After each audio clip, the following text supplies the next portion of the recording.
All right, what's the difference between a condominium and a freehold?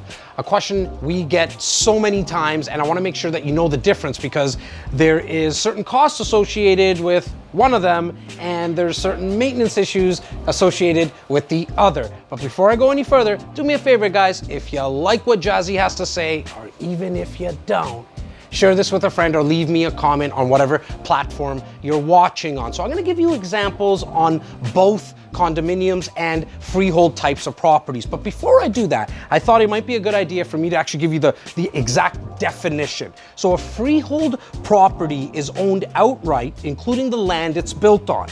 If you buy a freehold, you're responsible for maintaining the property and land, so you'll need to budget for these costs, and I'm gonna go into that. Condominium, well, here you're purchasing in an individual unit, and ownership usually includes a non-exclusive interest in certain, they call this community properties, which another word for that is common elements. So when people think of condominium, they think, oh, it's only condo apartments. Well, that's just not the truth, and it's not the full answer. So when you're looking at a condominium, there's a corporation involved. A corporation owns the building, i.e. the condo apartment or the condo townhome complex, and you own the unit. Everything inside the unit you own, and you're responsible for the maintenance of it. The common areas, i.e. the party room, the swimming pool, these are in the buildings, right?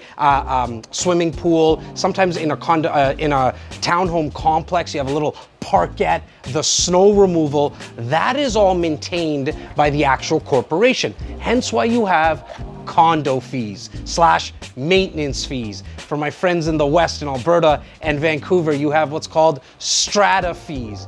Generally include the cost for maintaining those amenities, some utilities, not all, and anything that was built in the last 5 years in Ontario is always, the hydrometers are built out separately, so you as the owner have to pay for the hydro. Now, we're also seeing that most of the utilities like water and heat and gas, that's also paid by the owner. They're not inclusive inside your maintenance fees.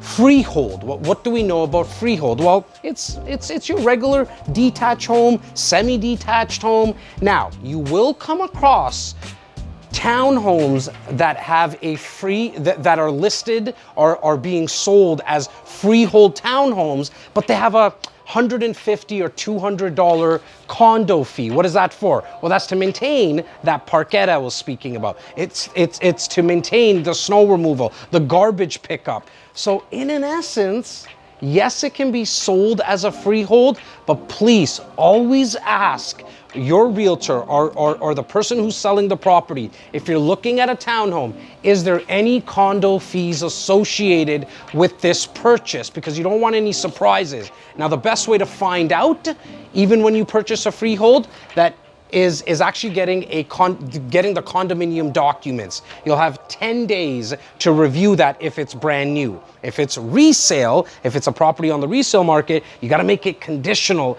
upon your lawyer reviewing those documents. Make sure to check out all my videos on whatever platform you're watching, and always let me know if this was valuable.